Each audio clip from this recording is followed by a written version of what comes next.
eu estou aqui agora com a Fátima Merlin. Ela terminou a segunda palestra aqui do nosso núcleo de conteúdo. Trouxe 2 temas super interessantes para nós. Ela é CEO da Connect Shopper e uma das idealizadoras, né, do grupo Mulheres do Varejo, que está aí agitando todo mundo. Quantas pessoas você já tem no Hoje nós temos atuantes, 250 mulheres cadastradas no Telegram, mas nas redes sociais já passam de 6 mil. Olha que loucura, né? Muito bom.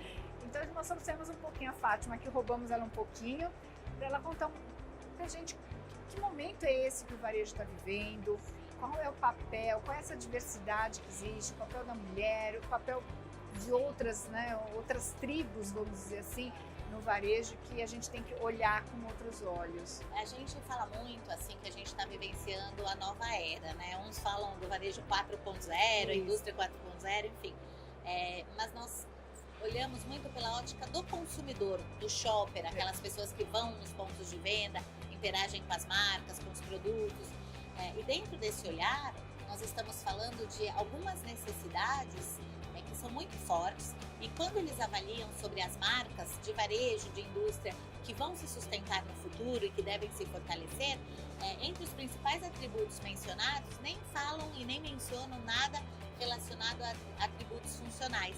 Eles começam a trazer temas e valores como acolhimento, empatia, diversidade, ser feito para mim, inclusão, colaboração, cooperação. Temas que tem tudo a ver, quando você avalia a característica da liderança feminina, do cuidado com o ambiente, da questão da empatia, da proximidade, do fazer junto, né? E aí, então, tem tudo a ver. Então, por isso que hoje esse olhar diferenciado do cuidado com as pessoas, né, a questão do atendimento, passa, apesar de um ambiente altamente tecnológico, a gente olha muito a tecnologia como uma ferramenta para otimizar rotinas, melhorar processos, mas a base de tudo tem que ser o ser humano, é gente. Não tem jeito. Então, ontem na palestra, no bate-papo que vocês fizeram, até o Otávio Juliano Otto, ele comentou que por mais esforço que se faz, ele ainda no ponto de venda, ele não tem vendedoras em número suficiente. Então, é muito um público masculino ainda que atende essa mulher. Você acha que isso muda, ou necessariamente tem que mudar, tem que ter ou o homem também pode atender uma mulher tendo esse cuidado de olhar de uma outra maneira? Eu acho que são 2 coisas, né? Até a gente brinca muito lá no grupo, a gente fala, olha, não é ri contra Xi, ao contrário, é ela com ele, né? Porque cada um de nós temos características que são extremamente importantes, relevantes, e é o junto que vai fazer a diferença. Mas o tema diversidade, seja em termos de gênero, cor, raça, idade, é um tema extremamente relevante, porque quanto mais diverso for a equipe, mais visões diferentes você tem sobre o mesmo ponto e você consegue propor coisas inimagináveis do que só fazer o mesmo. Então a gente acredita muito que sim, é importante brigar por mais equidade, por mais mulheres em cargos de liderança, isso é uma realidade, porque isso traz resultados efetivos financeiros, não de é produtividade. Só o feminismo, Não é feminismo. Por outro lado, é importante também, e que a característica da liderança feminina não precisa estar necessariamente somente em mulher, mas é como os homens devem aprender também a trabalhar algumas características que são relevantes nas lideranças daqui para frente. Né? Então, a liderança do futuro, esse jovem que está chegando aí, ele já tem muito dessas características dentro do que eles acreditam de ser algo relacional adequado. Né? E a gente tem que fortalecer esse tema. Agora, a Telenorte é uma empresa benchmark na prática dessa gestão diversa.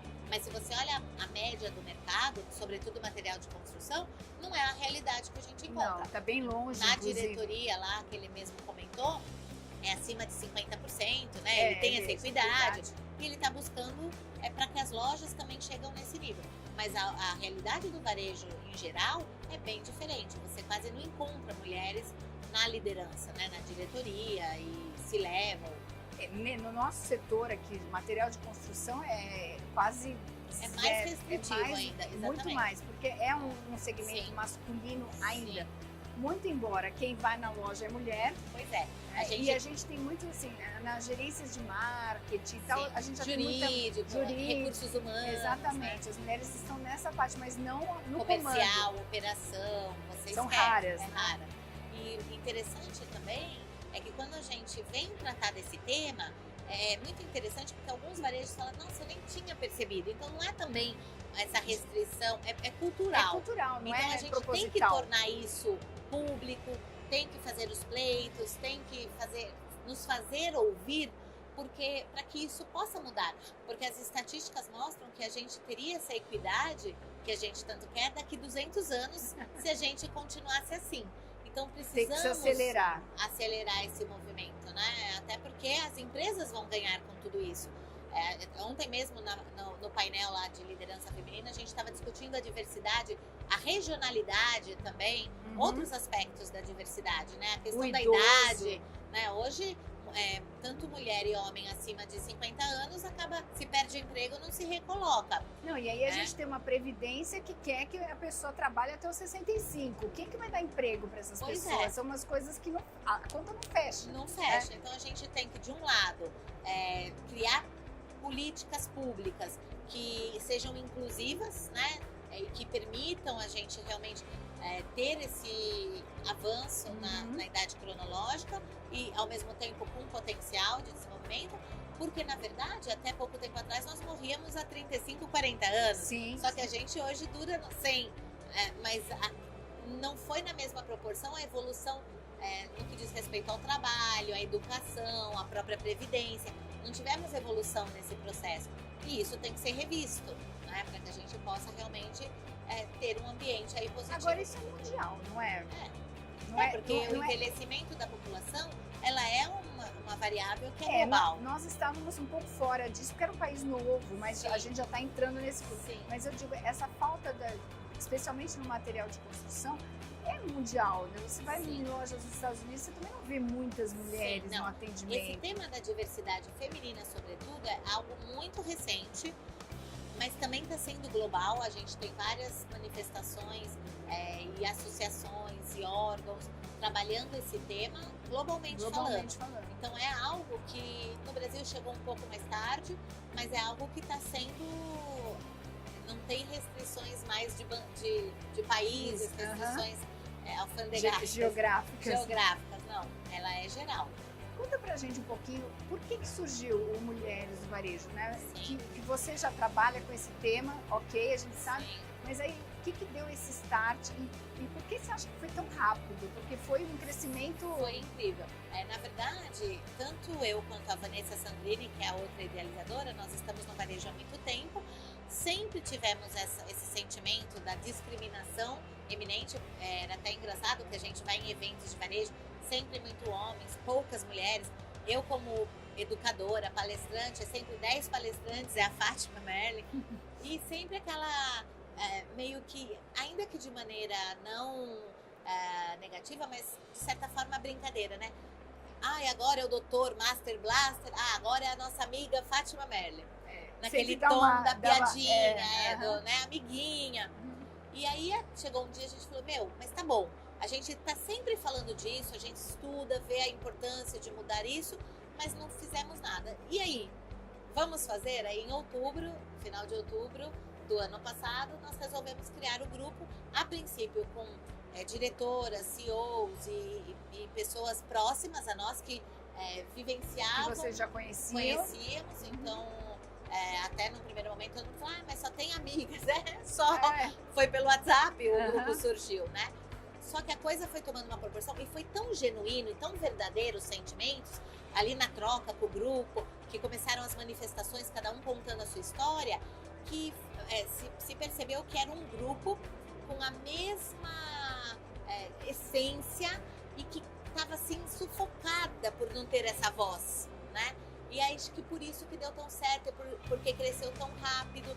E a gente tem uma característica também, a mulher muito fazedora, né? Então, surgiu o grupo em um mês, fizemos um mega evento e a coisa foi dando projeção. Nós pautadas em informação, porque a gente fez questão de fazer uma pesquisa com o grupo e tivemos muita adesão, desenhando os pilares essenciais.